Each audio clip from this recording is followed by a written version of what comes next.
یہ کہ پوری دنیا میں اور پاکستان میں بھی راتوں رات کھانے کی فوڈ سپلائیز کھانے کی قیمتیں آسمان پہ چلی گئیں. انٹرنیشنلی بھی ہو رہا ہے, ڈومیسٹکلی بھی ہو رہا ہے. اس کا تعلق صرف پاکستان سے نہیں ہے. یہ ایک ایسا گیم پلان ہے جیسے ہم نے کہا کہ 1974 میں ہنری کیسنجر نے جس کو انویژن کیا تھا, ہنری فورڈ نے اس کے بعد جو امریکن پریزیڈنٹ ہے 75 میں, اس نے اس کو لا بنا دیا تھا, اس نے اس کو پالیسی ڈاکومنٹ بنا دیا تھا جس کو ہم نے امپلیمنٹ کرنا.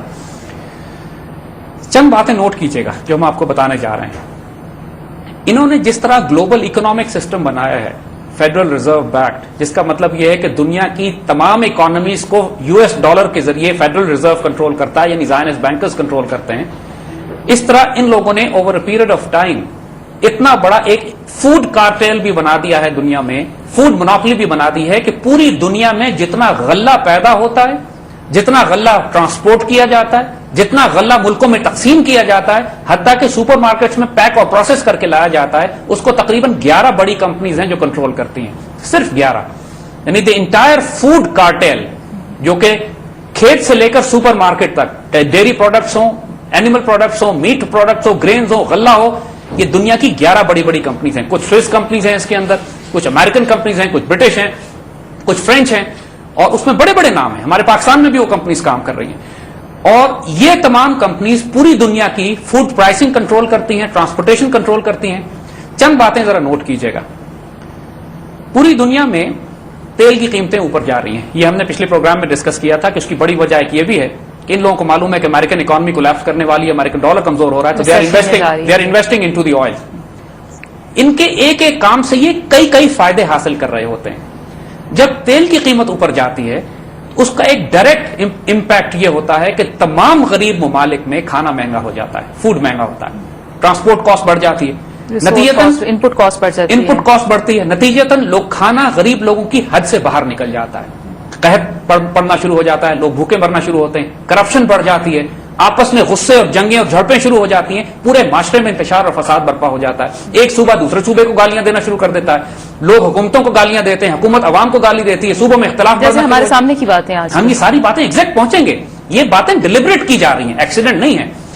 دوسرا یہ ناپاک کام کیا کر رہے ہیں دنیا میں, ایک نیا کانسیپٹ انہوں نے لانچ کیا ہے بایو فیولز کا, یعنی بایولوجیکل فیولز.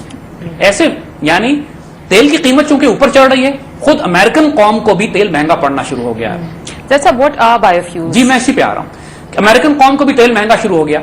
تو انہوں نے ساتھ ساتھ امریکن قوم سے یہ کہا کہ چونکہ ہم مڈل ایسٹ سے تیل امپورٹ کرتے ہیں اور تیل بہت مہنگا پڑتا ہے, لہٰذا ایسا کرتے ہیں کہ ہم اپنا تیل خود پیدا کرتے ہیں بایولوجیکلی. یعنی جو ہمارے یہاں جنگل ہیں, جو ہمارے یہاں سبزی اور کھیت اور فصل اگتی ہے, جو ہمارے یہاں چھلی اور کارن اور بھٹے اگائے جاتے ہیں, اور جو ہمارے یہاں گندم اگتی ہے, ہم اس کو کنورٹ کر لیتے ہیں پیٹرول میں. یعنی جسٹ امیجن کہ دنیا کا حال یہ ہے کہ وہاں قحط برپا ہو رہے ہیں.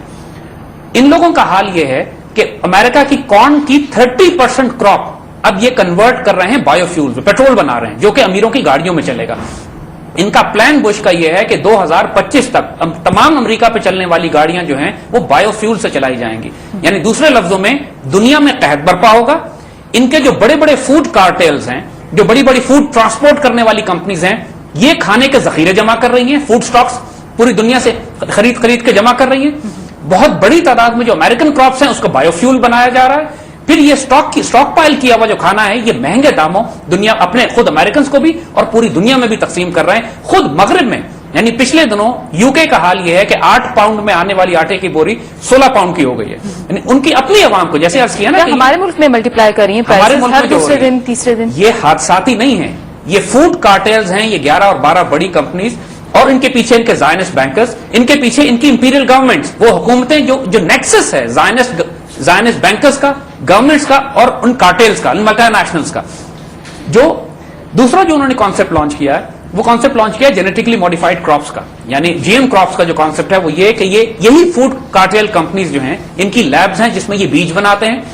یہ بیج اس طرح کے کراپس ہوتے ہیں, گندم کے, ٹماٹر کے, چاول کے, آلو وغیرہ کے, کہ جو ایک دفعہ استعمال کیے جا سکتے ہیں. ہوتا یہ ہے کہ گندم, ہمارے یہاں کا کسان اگر گندم لگاتا ہے تو کچھ خود کھاتا ہے, کچھ مارکیٹ میں بیچتا ہے, کچھ بیج رکھ لیتا ہے اگلے سال لگانے کے لیے. GM کراپس میں آپ یہ نہیں کر سکتے. GM کراپس ایک دفعہ فصل دیتی ہے, اس کے بعد وہ ضائع ہو جاتا ہے, بیج اس میں نہیں ہوتا, لہٰذا اگلے سال پھر آپ بیج ان سے خریدتے ہیں. تو کیا GM کراپ سے پروڈکٹیوٹی زیادہ ہوتی ہے, کوئی چیز ہے جس سے اس کو مارکیٹ کریں؟ پروڈکٹیوٹی تو بے شک زیادہ ہوتی ہے, لیکن پورا پورا ملک غلام ہو جاتا ہے, ڈپینڈنسی ہو جاتی ہے ان کی, کیونکہ جی ایم کراپ صرف یہ پیدا کرتے ہیں.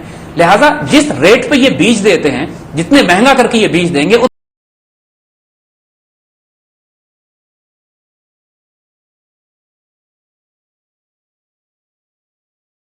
تو ملتا ہے, لیکن اس کا نقصان جو یہ ہوتا ہے کہ لوکل انڈسٹری کا تو بیڑا گرک ہو جاتا ہے. There is no local food industry after this. اپنے ملکوں میں یہ کسانوں کو سبسڈی دیتے ہیں, یعنی اگر 100 روپے کی گندم پیدا کرتا ہے وہ, تو اس کی 80 روپے تو حکومت دیتی ہے, 20 روپے کسان کو پڑتے ہیں. تو کسان اپنی گندم 25 روپے میں مارکیٹ میں لا سکتا ہے, جس کو ایکسپورٹ کرتے ہیں غریب ممالک کو, اور غریب ممالک میں منع کرتے ہیں کہ سبسڈی نہیں دینی ہے آپ نے. پچھلے دنوں ورلڈ بینک نے حکومت پاکستان سے کہا ہے کہ بجلی, پانی, گیس, بیج ہر چیز پہ سبسڈی ختم کر دیں, اور حکومت نے اشور کیا ہے ان کو کہ ہم دسمبر تک سبسڈی ختم کر دیں گے. اس کا مطلب یہ ہے کہ جو ہم اپنے غریب کسانوں کو کنسیشن دیتے ہیں وہ بند کر دیے جائیں. یہ اپنے کسانوں کو کنسیشن, یہ کیا وجہ, بیکاز اس پہ میں آپ سے پوچھنا چاہوں گی, فرانس اور مختلف جو ملک ہیں وہاں جن کی ایگریکلچر پروڈکٹس ہیں وہ اپنے فارمرز کو سبسڈیز دے رہے ہیں, لیکن ورلڈ بینک رجیم کے ذریعے ہمارے فارمرز کو کہا جاتا ہے یا ہماری حکومت کو کہا جاتا ہے الیکٹریسٹی سبسڈی نہیں دینی آپ نے, فیول سبسڈی نہیں دینی آپ نے. آپ کی اسی بات کی کو ہم پروف یہ کنفرم کر رہے ہیں کہ مقصد ان کا یہ ہوتا ہے کہ جو مثال کے طور پر موزمبیق میں, افریقہ میں جو کسان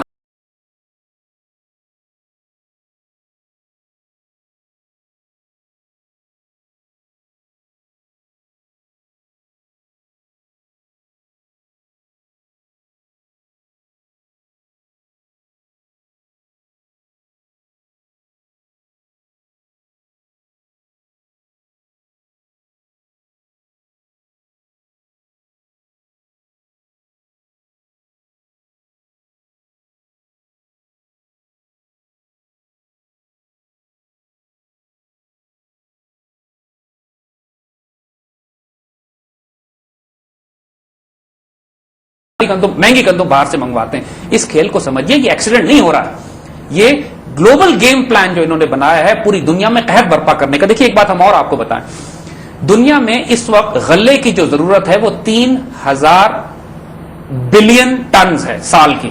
3000 بلین ٹنز غلہ چاہیے انسان کو جو آبادی ہے. اس وقت جو غلہ پیدا ہو رہا ہے دنیا میں وہ 1900 بلین ٹنز ہے, یعنی 1100 بلین ٹن غلہ کم ہے انسانوں کی ضرورت کے لیے جو دنیا میں پیدا ہو رہا ہے. سو نتیجہ کیا ہے, اور یہ سٹیبل رکھا ہوا ہے ان لوگوں نے پچھلے 5 سال سے, یعنی ہر چیز دنیا میں پیداوار بڑھ رہی ہے, لیکن غلہ ایک ایسی چیز ہے جو انسان کی سٹیبل پروڈکٹ ہے, سٹیبل ڈائٹ ہے. 5 سال سے ان کمپنیز نے, ان ملٹی نیشنلز نے, ان باہر کے ممالک نے غلے کی پیداوار کم رکھی ہوئی ہے, اور اس کا مقصد یہ ہے کہ آہستہ آہستہ دنیا کو قحط کی طرف لے جایا جائے. ایک نیچرل قحط, ایک آرٹیفیشل قحط کریٹ کیا جا رہا ہے. پہلے یہ ہوتا تھا کہ دنیا میں اگر غلے کی کمی ہو جایا کرتی تھی تو غریب ممالک کسی دوسرے ملک سے خرید لیتے تھے یا کوئی ان کو ڈونیشن دے دیا کرتا تھا, کیونکہ غلے کی کثرت تھی, ایک ملک میں بہت زیادہ, ایک ملک میں بہت کم. فوڈ سپلائی ماؤنٹینز اور وائن لیکس جنہیں بولتے تھے, لٹرلی یہ کیفیت تھی, اور دنیا میں کھلا غلہ تقسیم کر دیا جاتا تھا, کوئی خرید لیتے تھے, ڈونیشنز میں آ جاتا تھا. اب اگر امیر ملک غلہ تقسیم بھی کرنا چاہیں یا غریب ملک خریدنا بھی چاہیں تو غلہ دنیا میں موجود نہیں ہے. ایک شدید کمی اور قحط ڈائریکٹلی کریٹ کیا جا رہا ہے. ایک اور اس کا پہلو کیا ہے, ایک اور پہلو یہ ہے کہ آپ اگر نوٹ کریں گے کہ 1950s میں اور 60s میں, مثال ہم پاکستان کی دیتے ہیں, پاکستان میں بڑے بڑے ایگریکلچر پروجیکٹ شروع کرائے گئے. منگلا ڈیم بنا, تربیلا ڈیم بنا, بڑے بڑے پروجیکٹس پہ کام کیا گیا, نہریں بنائی گئی.